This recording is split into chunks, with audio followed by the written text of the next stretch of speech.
Welcome back, Bobcats. We hope y'all had a great spring break. And that y'all are getting back into the swing of things. I don't know what you did over the break, but I sung karaoke with some of my friends. You know who else sings? Choir. Aren't they going to state this summer? Hello, my name is Allie Jones. I am Riker Westfall. I'm feeling pretty good. I think the choir is they're getting there, and they are definitely getting the pieces, and I think that we have a pretty good chance of going to state. I'm very excited. I worked very hard on my solo and ensemble piece, and the trip to Pflugerville, which is where we go for state competition, is always so much fun. We stop and get kolaches, and we just make a whole bunch of memories along the way, no matter what happens. Each day and each third period that we kind of practice, we go through each of the songs and we go through our sight reading and we keep it nice and fresh in our brains and learn the musicality and all of the things that we need for the song. So I think we're practicing pretty well and we're definitely getting it, and I think we have a good chance at state. I'm preparing for state by consistently practicing my piece and making sure that I don't forget it. With our competition being in May, there is ample time to forget everything that I've learned to this point, so I'm making sure to be consistent with it so that I don't forget anything.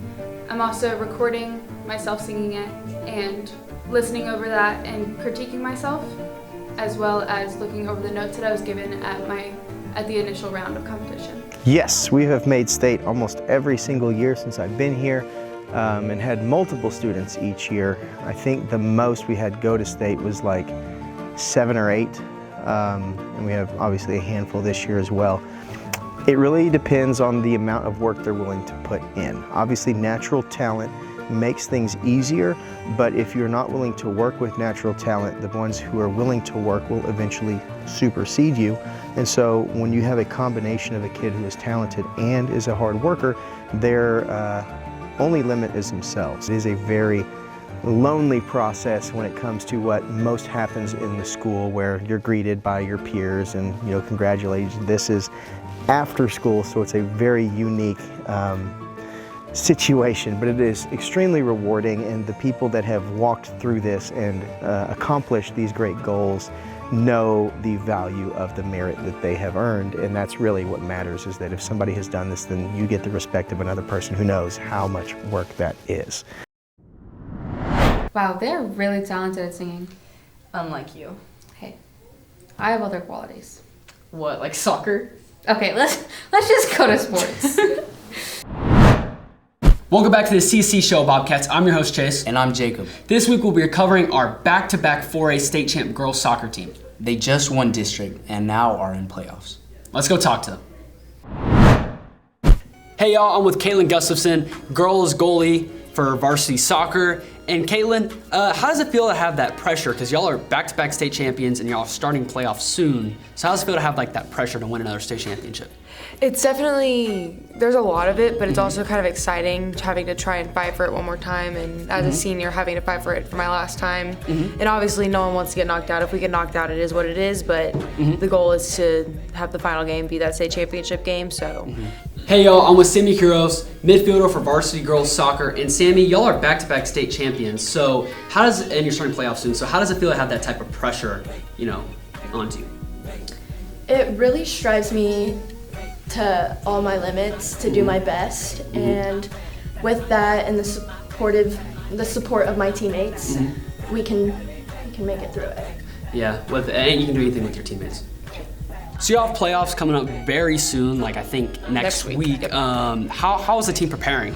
Right now we've just been practicing every day, and then also as a captain, me, and then obviously Brooklyn and McKenna have been trying to focus on getting the girls mentally prepared, because especially for our freshmen, it's a stressful thing going into playoffs and stuff.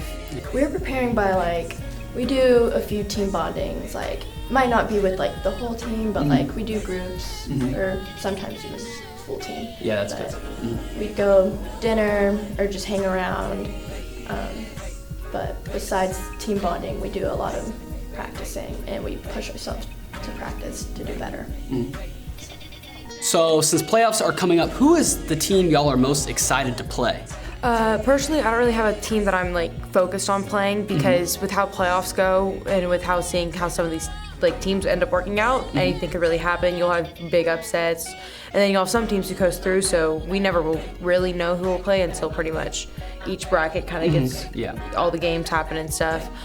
I'm definitely more excited to get deeper into playoffs because that's where it always gets more challenging and hopefully make it to the regional tournament, obviously the state tournament. So We are really excited to play Anna again, just because they're in our district and we want that competition against them. So I went to both of the Anna games, and they were both really good games, so I'm excited to see that too. All right, thank you for letting me interview you. Have a nice day. That's all we have from the CSC show. Signing off, I'm your host, Chase. And I'm Jacob. Thank y'all for watching, and go Go Bobcats! I'm excited to see if they win state for the 3rd time in a row. Yeah, it's really crazy how skilled they are. Just like Michelle is at art. I don't know who that is. Let's go learn about her. Okay. The progression I've seen in Michelle is the way she draws her characters, because when I looked back at her character she sent me now, where it would either be from last year or maybe a couple years ago, I could describe the way she draws her characters like how a person ages in real life, to where their characters would start off at like this QT style, if you get what I'm saying, and then it would slowly work up to like this style where it looks like even more, like the color like is more smoother, and then like I can just only describe it as like her progression, kind of like with her characters, it ages like how a regular human being would age. That's how I could describe it. My favorite work from her would probably have to be the painting she did of like the Cupid guy, where he has like the heart in his like, you know, like this giant heart and like over the meat heart. I feel like when I first looked at it, that was probably like, I was like, wow, that's really good, and that has to be like my favorite, like, you know, artwork from her. She improved a lot with a lot of practice because she draws almost every single day. I see her artworks in the app sketchbook. She's like really good at detailing and drawing. I've just seen her progress throughout like the months I've known her until now. So there's this artist I used to watch when I was younger. I loved their work. Like the way they color their art is so like vibrant. The way they do their liner is like really nice. They just have a carefree way of drawing. You have to just trust the process. Like it's still in progression. That's why I mean like I'm uncomfortable with like not like finishing something because it's just gonna look bad forever if I don't finish it. All art to me, something I learned, and this is from another artist I like, Sava Arts, yeah, I think that's his name. He said that all art has an ugly phase, and you just gotta have to keep on working on it until it looks good enough for yourself. That's all we have for you this week. Thank you for watching, and go Bobcats! CTV.